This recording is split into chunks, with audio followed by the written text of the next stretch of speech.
Our guest on Personally Speaking is the great film director Ted Melfi. Please stay with us.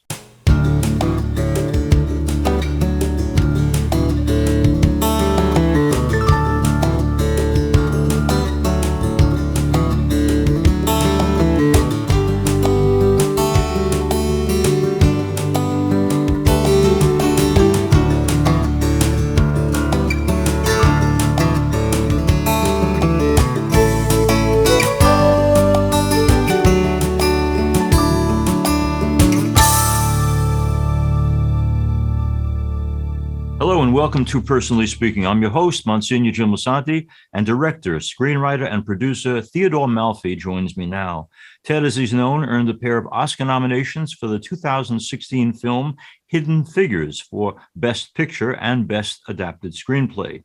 Ted made his directorial debut in 2014 with the acclaimed and absolutely delightful film called St. Vincent, starring Bill Murray.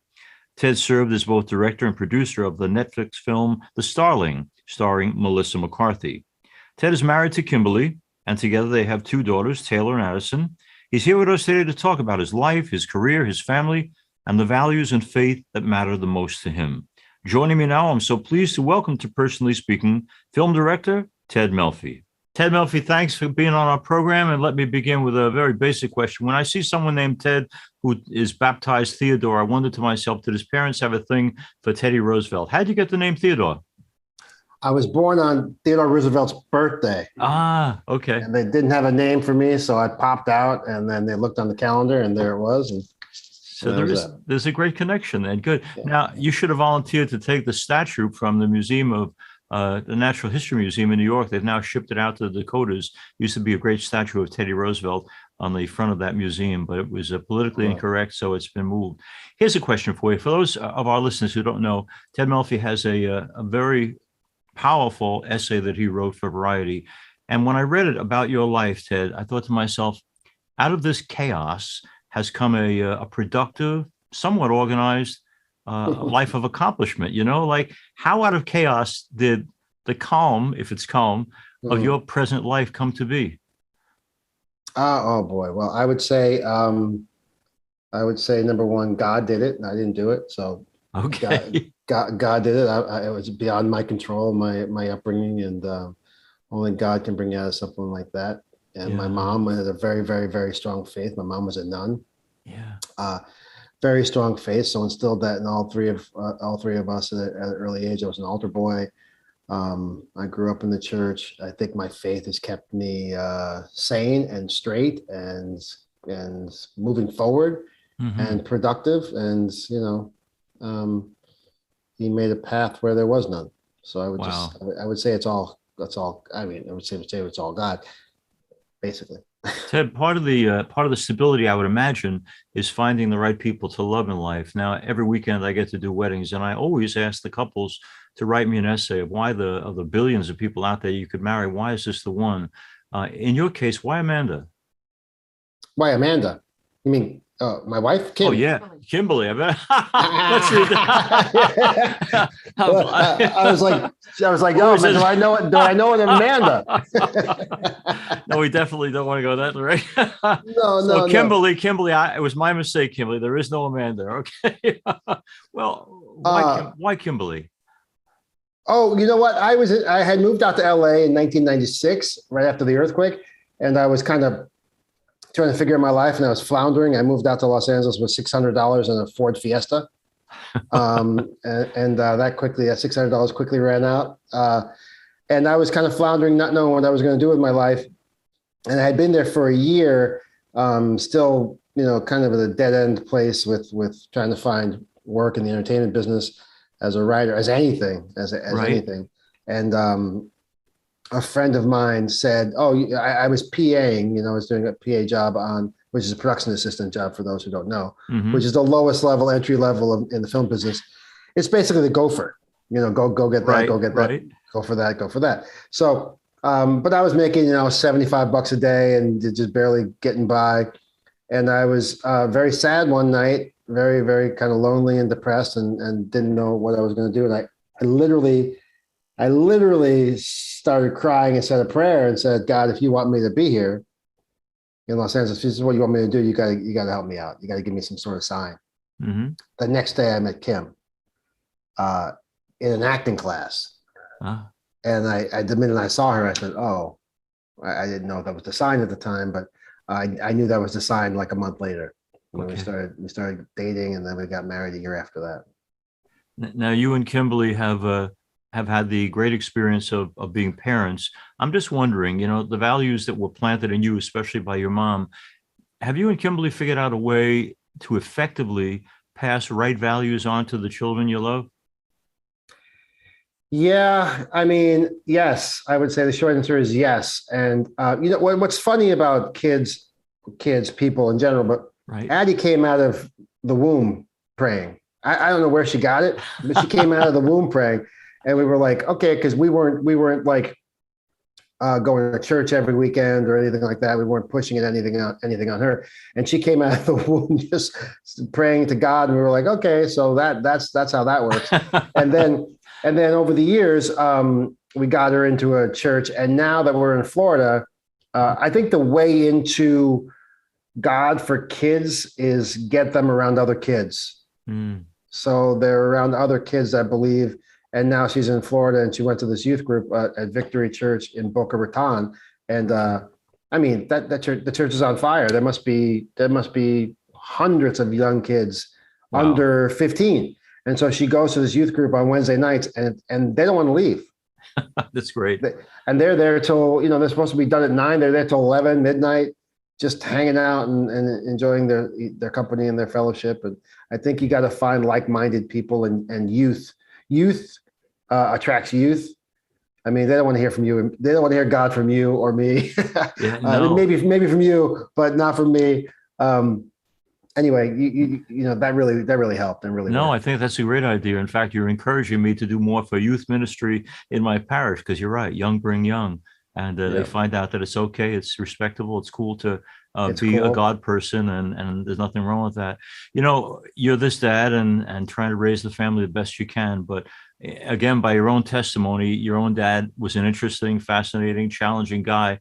When I read about him, though, I found myself thinking to myself, no matter what a person does, what mistakes they make along the way, we're inclined to love our parents no matter what. How have you put together the ability to not like some of the stuff he stood for, but also not to lose the ability to love a difficult man? Well, I look back at it now and I say, thank God for him, because he gave me Mm, all of the qualities that have actually helped me become somewhat successful in this business. He was an incredibly hard worker, yeah. uh, worked night and day. He worked us night and day, Mm, which I look back at and go, I didn't really have a childhood, but um, I also got a work ethic unlike most people, and he gave that to me. And he also taught me how to write. yeah. My dad had a newspaper at one point and made each one of the boys, three of us, write a monthly column that he would publish in the newspaper. And it could be about anything. He said it could be about anything. You're just going to write. So I wrote about, WWF wrestling or Yeah. football or anything like that. And he taught me how to write. He corrected my work, and my mom corrected my work. And over the years, I wrote for probably 7 years in the newspaper once a month. Hmm. Um, and so I look back at it and go, you know what? There's a method to the madness and a method to the chaos and a purpose for the chaos, right? Yeah. Purpose for the chaos. And God puts you in that storm at some point. Um, and going through it, you think, oh, it's not unlike the disciples in the boat, Yeah, that's and right. Yeah. the wind and the storm comes and Jesus is sleeping, and he wakes up and goes, you knuckleheads, like, Yeah. with no faith, and he just touches the water and calms it. And For our um, friends who may yeah, or may not know Ted's work, Ted, one of the ways I got introduced to you was obviously through Hidden Figures. And I wondered, because you wrote the screenplay as well as directed it, your experience growing up of racism, the church saying it's a sin. We hear it, but I don't know if it means a whole lot to us. Like in confession, I'll be honest with you, I can't remember anybody in 40 years of priesthood of anybody saying, "Bless me, Father, for I have sinned. I think I have racist tendencies." So it's out there and it's real, but I don't think most of us see it as my personal sin. Something informed your conscience that made you want to bring this discussion into a wider audience through Hidden Figures. What's your background in terms of grappling with racism, and if any insights into how we move into a healed America, a healed world, by dealing with it well and moving past that inclination? Yeah, it's tricky. It's a tricky conversation because people say this all the time. But growing up in Brooklyn, on the streets of Brooklyn, you didn't really have. I personally didn't have a concept of racism. So my best friends were Black and Albanian and Puerto Rican and Chinese. Those are my best friends. Those are the people I went to school with. Those are the people on the block. Yeah. So you walk to school every day with them. I walked to school with my best friend Victor from Puerto Rico every day, and Tony from across the street, both Puerto Rican guys. And we went to Brooklyn Tech, and you just didn't register. You just didn't think, oh, this person's skin color is different, I should treat them differently. They were just your friend. You played handball with them, you worked with them, you went to school with them. So my concept of racism growing up was I didn't have one. Strangely enough, I didn't have one. My dad never presented that way, and my mom never presented that way. And they accepted our friends and who we hung out with all the time. So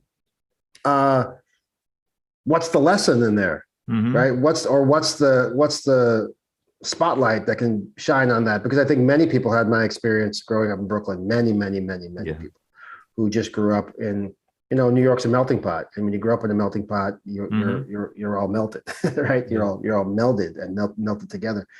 I think the lesson in there is we are so. Racism is a problem, a big, huge problem, culturally and socially and economically, right? Everyone knows that. We all know that. But maybe there's too much focus on it. Maybe we need to get back to I don't care what the color of your skin is. I love people. I love humans. I don't really care. And I don't know how to do that. I don't know how to teach that. I don't know how to train that. But I think when you're hyper focused on something so much as we are as a society on it, it doesn't actually make it better. Yeah. It makes you more aware of it. I also a Brooklyn boy here, and I went back recently to the neighborhood where we lived, and back then it was so mixed. You're right, we didn't see the differences, but now the neighborhood is completely Black, and I was sorry for that because I think the mixture actually helps us to open our hearts and minds. I have to tell you that one of my greatest friendships over the years was with Frank Capra, the film director. I got to do his funeral, and I love the man, and vacation with him. I mention all that because one of the things he faced as a director was the fact that he was a positive spirit, but they called it Capricorn, sentimentality. Some of the reviews that I've read about your stuff, whether it's Starling or Hidden Figures, sometimes people say you're a sentimentalist too. Are you guilty as charged? And if you are you okay for defending that? Well, look, there's a difference between sentiment and sentimentality. Okay. So the films I work in and the things that I'm attracted to are things that have sentiment, real human emotion. So if feeling good and life working out is bad, I'm guilty. Okay.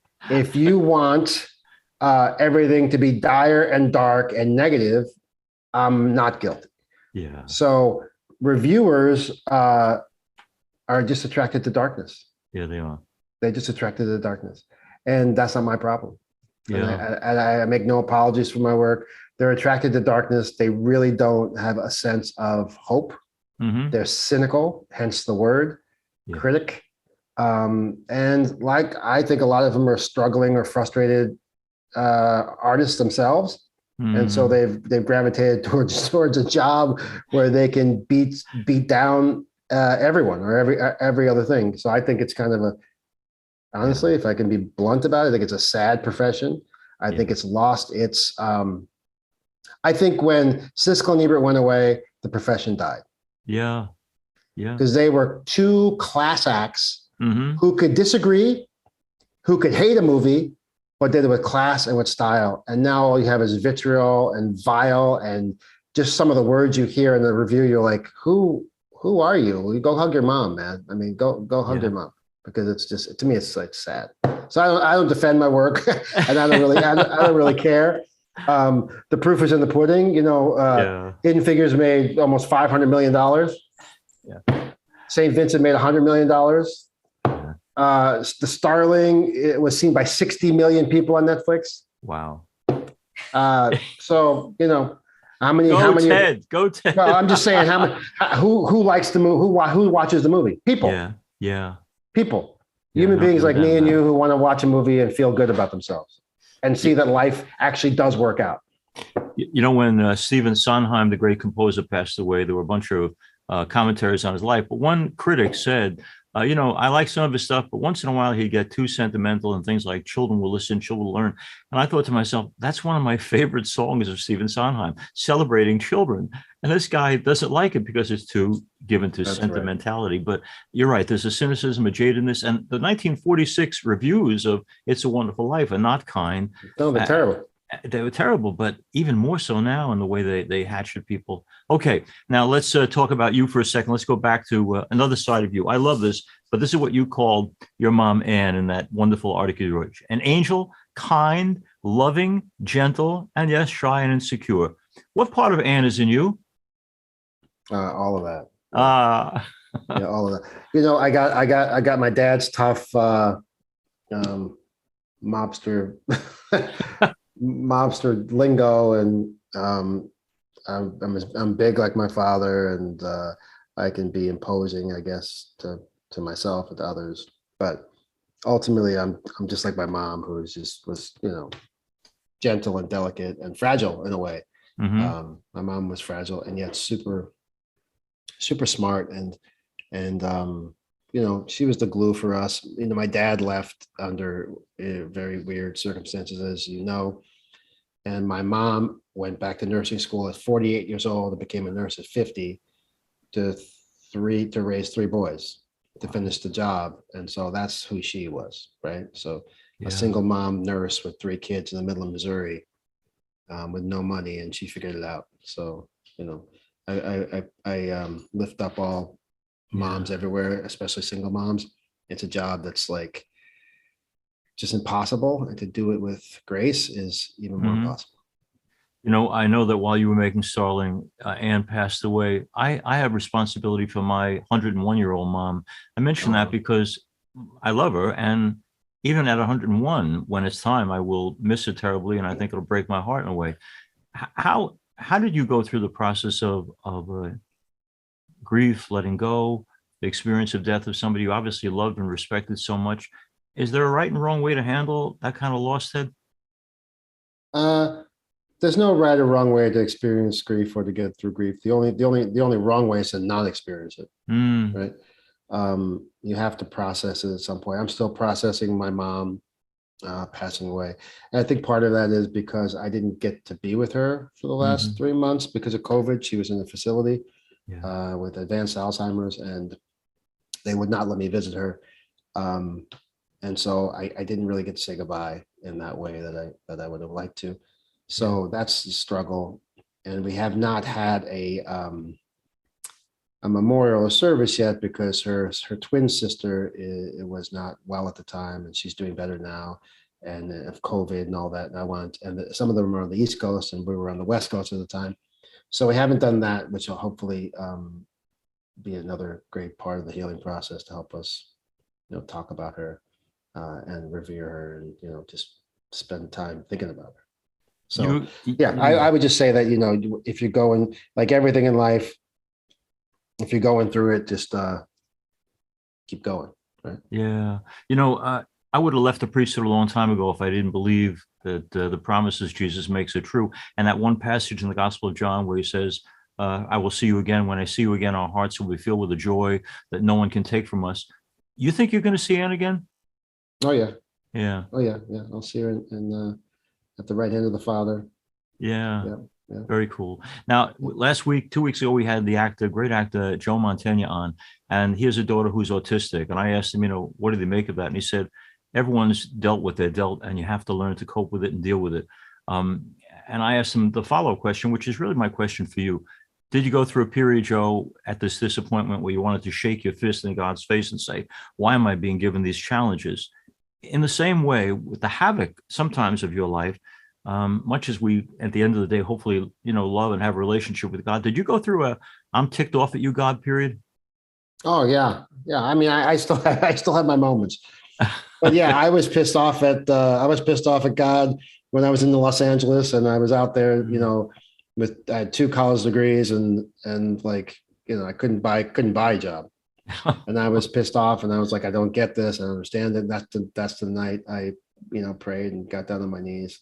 But still, I go through stuff with family when family is when someone's sick or the whole or why God, Yeah. why me, why us, why them, Yeah. and as I get older, it's even more pronounced because these things happen more often as you Hmm. get older, or they seem to happen more often as you get older. They actually don't happen more. They just seem to. So yeah, I go through that, and you know, um, you need to read the Bible when you feel that way. You need to read the Hmm. Word. You need to get into the Word. You need to go to church. You need to see your family. You need to do all those things and I think God appreciates us being mad at Him. Yeah. I mean, I think He appreciates it. It's kind of letting Him know we actually are um, alive Yeah. and in it with Him, right? Hmm. And that He wants us to lean on Him. So I think that's why you are angry. Let's go back for a second to Mr. Capra. In the interview we did with him, he said that he came here, Sicilian immigrant, and here's what he noticed: that if you were an immigrant and you were Catholic, you were not mainstream America. You were not going to be successful. That WASP was the way to go. And so he said, I left the church for a long time. I joined a bunch of Protestant churches until a moment came, he said, where Lucille, my Protestant wife, said to me, we're going down the block this week to the Catholic Church, and our three kids are being baptized, and I'm becoming a Catholic, and you're going home because you'll never be the person you're supposed to be unless you go home. I mention that because Capra said one of the things he was frightened by was he felt that there was an innate prejudice against Catholics, certainly back then, and that he didn't want to be marginalized because of his faith. Have you, as a man of faith, run into any kind of grief? No, in the business? Yeah. No, Okay. no. Hollywood accepts everything, as we know. So they accept the good, the bad, and the ugly, and they accept everything, and they're not in the business of um, censoring. Not in my experience. In my Hmm. experience, they're not in the business of censoring me personally for my faith. It's not even a discussion. No one's even asked me about it or discussed it. Yeah. Um, I also don't do what I would say Christian or Catholic films. I do Right. what the stories I want to tell. So my lens isn't that, although everything kind of ends up being Hmm. maybe that's what the word sentimental means for people Yeah. is that um, life is good and it works out, right? Yeah. Uh, well, that's the promise of God, right? Is that it works out. So Yeah. no, I haven't experienced that. I think Hollywood's very actually. I think Hollywood embraces differences. Okay, Ted, you wear several hats on a lot of your productions. You're producing, you're directing, very often writing the screenplay. Um, what do you love best of the things you do, and what's the hardest to do of the many hats you wear? What do I love best? That's a very hard question.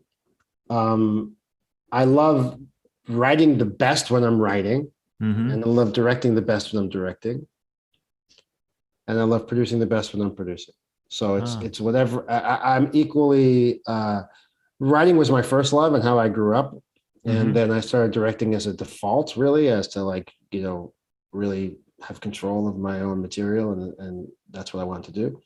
Yeah. Um, but I love them all. It's all filmmaking. It's all the same. I don't think you can write if you can't direct. I don't think you can direct if you can't write.